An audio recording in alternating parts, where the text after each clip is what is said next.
breastfeeding. Yes! Bakit natin tatalakayin to, Dok? Wala pa bang naniniwala sa bertud ng breastfeeding? Hindi sa hindi naniniwala, dapat alagaan natin yun ina.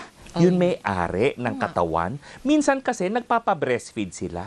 Pero okay ba ang ibinibigay nilang gatas? Number 2 ay sapat ba ang ibinibigay sa sanggol? Totoo ba, Dok? Yes. Medyo ako may question dito. Sige lang. Kasi sa pagkakaalam ko, dapat naman talaga alagaan ang vessel o yung nanay lalo nagbibigay. Kasi lalo na sa pagkain. Kasi kung ano daw yung kinakain, yung sustansya, napupunta rin sa gatas ng ina na makukuha ng gatas ng bata pagka sinuso. Tama. Kasi may nagsabing di daw. Hindi. Importante ang kinakain ng nanay. Kasi shared responsibility to eh. Oo nga. Ikaw ang may katawan, ikaw ang may suso, ikaw ang may gatas. Ikaw ang, kumbaga, pabrika. Oo, dapat totoo. Perpekto ka. Oo. Kaya sapat dapat ang nutrients mo, vitamina mo, minerals mo, tubig mo, pahinga. Oo. Pati na rin yung mental state mo. At saka, naku, dapat, hindi basta-basta nainom ng gamot. Yes, dahil may mga tinatawag na transmissible na pwedeng ilipat mula sa mammary glands or sa paggawaan ng gatas sa suso ng ina papunta sa bata na hindi naman dapat makuha ng bata. Alam mo, meron akong episode na napanood doon sa aking yes, yung paborito mo. Series, Yes. Namatay yung baby, Okay. 8 months old. Kasi yung nanay may postpartum depression, uminom siya ng antidepressant. Nagpapasuso. Nasuso daw nung bata. Nag-down yung sensory capacities ng bata. Pati Kaya, yung respiration. tapos merong traces nung gamot, metoprolol, something. Kasi nga, hindi pwedeng basta-basta tayong uminom ng gamot.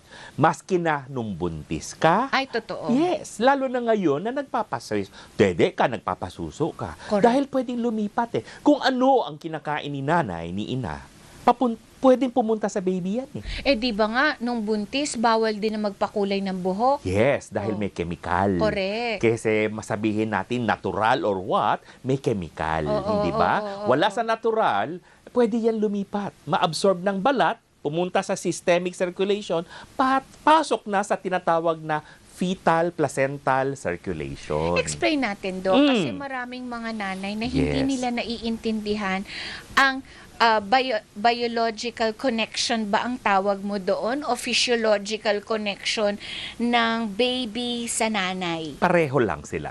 Ano yan? Yung sa loob pa, Tita Winnie? Mula sa loob Mula pa. sa loob pa. Dahil ang nanay ay siyang nagdadala ng baby sa kanyang loob ng matres niya.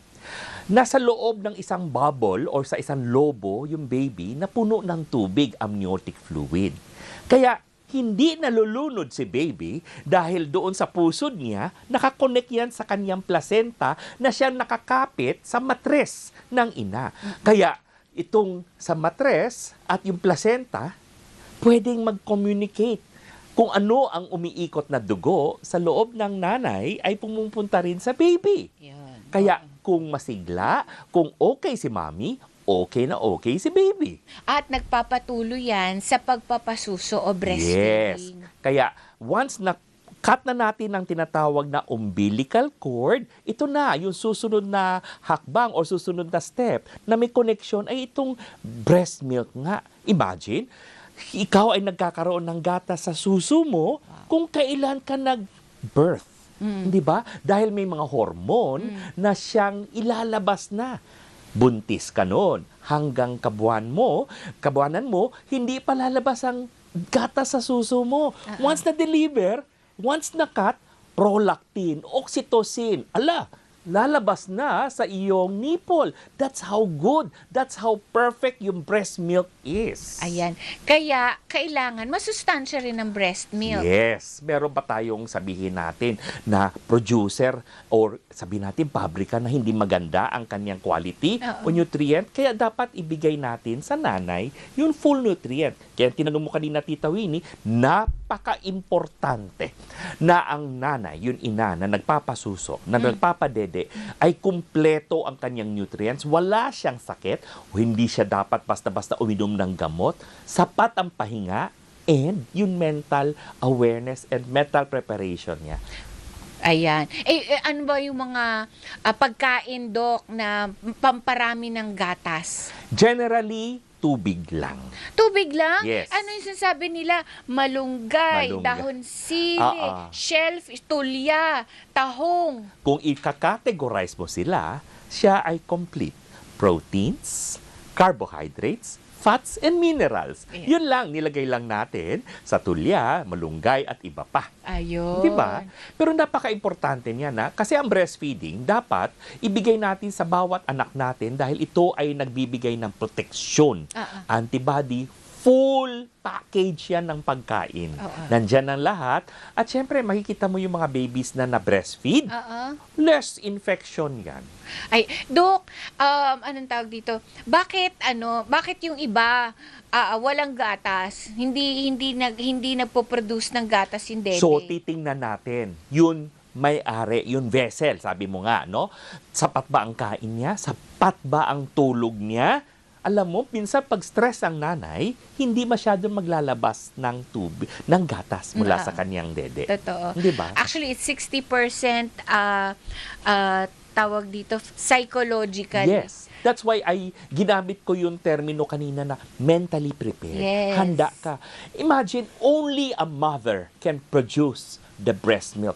That's how wonderful the body is. Meron lang ako i-share, Doc. Sige.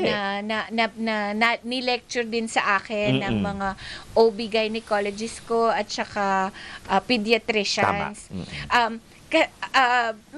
Kasi natanong ko sa kanila, bakit bakit may mga nanay na gusto naman nilang magpa-breast milk, breastfeed rather, pero walang breast milk na lumalabas.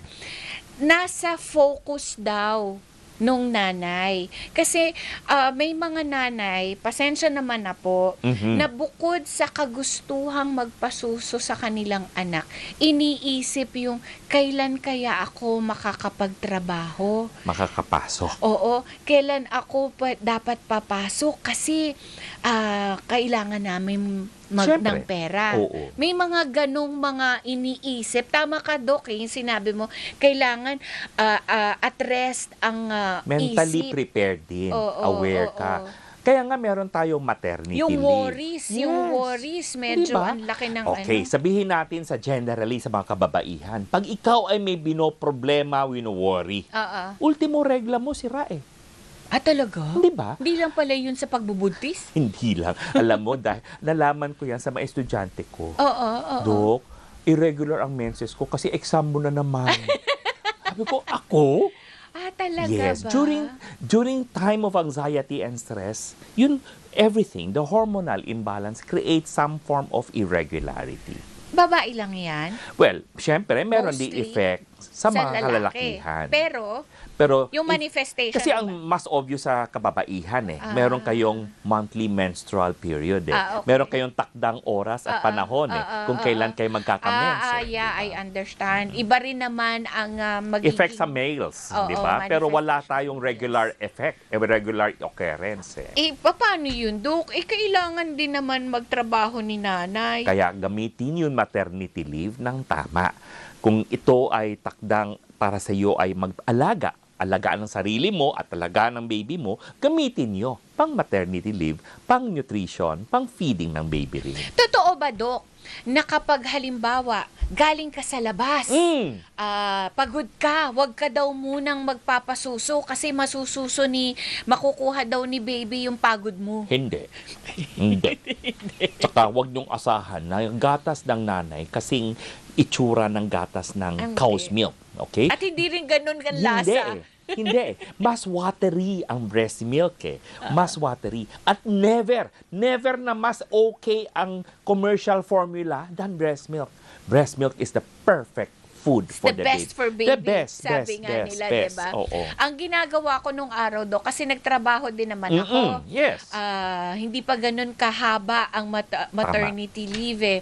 Pag uwi ko ng bahay, iinom lang ako ng tubig, tapos pupunasan ko yung nipples ko Yes. bago ako magpapasuso. Kasi syempre, pinawisan Pawis ka. and everything. Yes, tama yan, Tita Mga Winnie. ganun, Correct diba? yan. Si Marilu Dones, ano kaya ni Jay ito? Hello po, ask ko lang po kung 5 months ng buntis at na-find out na may breast problem, Okay. pwede pa ba magpagkapanganak ng isa na, what kind Anong of... breast problem? Yeah. Ganito yan. Hindi ko alam anong problema, but iniisip niya siguro kung meron mass, bukol at iba pa. Okay. I really don't know kung anong tinutukoy, pero kung... Well, usually, Doc, sorry. Yes. Usually, yung inverted nipples. Hindi issue yung inverted nipple. Wag lang sabihin natin yung aparato, which is the mammary gland, Ito or yung mismo. mga duct, yung mga kanal, ang may bara. Dahil pwedeng magkaroon ng infeksyon o yung nipple mo pwedeng maging matigas. Mag-gorge. Yung mastitis, Oo, di ba, oo, namumula oo, at oo. mainit. Oo, Yun, ayaw oo. natin yun. Ayan, si Jenna, gamot po ba talaga sa sore eyes ang gatas ng ina? At kailan naging gamot ang breast Uy, milk? sabi yan ng mga nanay. Alam mo, totoo yan. Tinanong ko nga sige nga, Pati sa rashes, Yun Doc. nga sabi ko, ano yun? Hahanap tayo ng buntis na nagpapadede sa barangay natin para gamutin lang ang mata mo? Imposible. Hindi. Oo nga. Paano kaya yun? Yun nga. Paano ilalagay? Paano mapapata? Eh, di pupunta ako sa kapitbahay ko, magdadala akong tasa. Ganon. Di meron din contamination. Tatakpan ko. Ah. Si Lani, may tanong si Lani. Oh. Masama bang uminom o kumain habang nagpapadede ang isang ina? At ano pa ba ang dapat maiwasan ng mga inang nagpapadede? Hindi naman problema ang kumain, uminom Okay. habang nagpapadede. While eating, siguro nasa dining table, Tita Winnie, di ba? Kung kaya mo ba eh. Kung kaya mo ba. Anong dapat iwasan? Iwasan magkasakit. Ayan. Iwasan tapang hygiene. Sapat po ang pagkain, napaka-importante. At kung sa bagay, kung sakali nagtatrabaho, ang breast milk ay pwedeng i-store. Ang room temperature, ilan oras itago, no? Mag-breast pump, itago sa isang malinis na lalagyan. Kung sa refrigerator naman, ilan araw pwede mo itagal. Gusto mo bang mas matagal, buwan? I-freezer. Freezer. Yun Ayan. yun. Alam mo, nagpapasalamat kami, ako at saka yung kapatid kong bunso, si Andrea. Alam mo, nag-donate pa siya. Kasi sobrang Production. Yung buong freezer, puro breast milk na ang laman. Yes. Ako naman din ganun.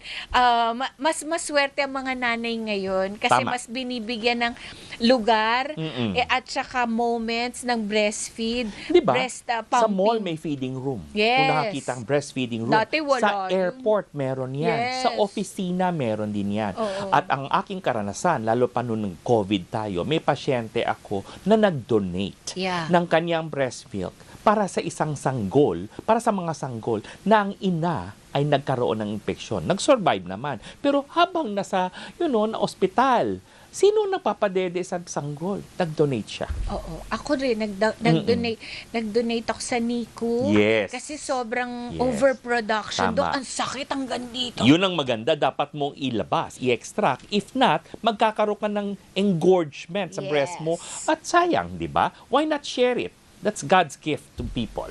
Baka nabiting kayo na sa Facebook at TikTok si Doc. Mag-search lang po ang ating username at Doc Dennis Official. Mga kapamilya, mag-follow, mag-like at mag-share para sa mga payong medikal o anumang makabulang hunta na may kinalaman sa kalusugan, mag-message lang po kayo. Sorry nabubulol na ako. Mag-message Na-excite. lamang kahit sasagutin ni Yes. Doc Dennis yan.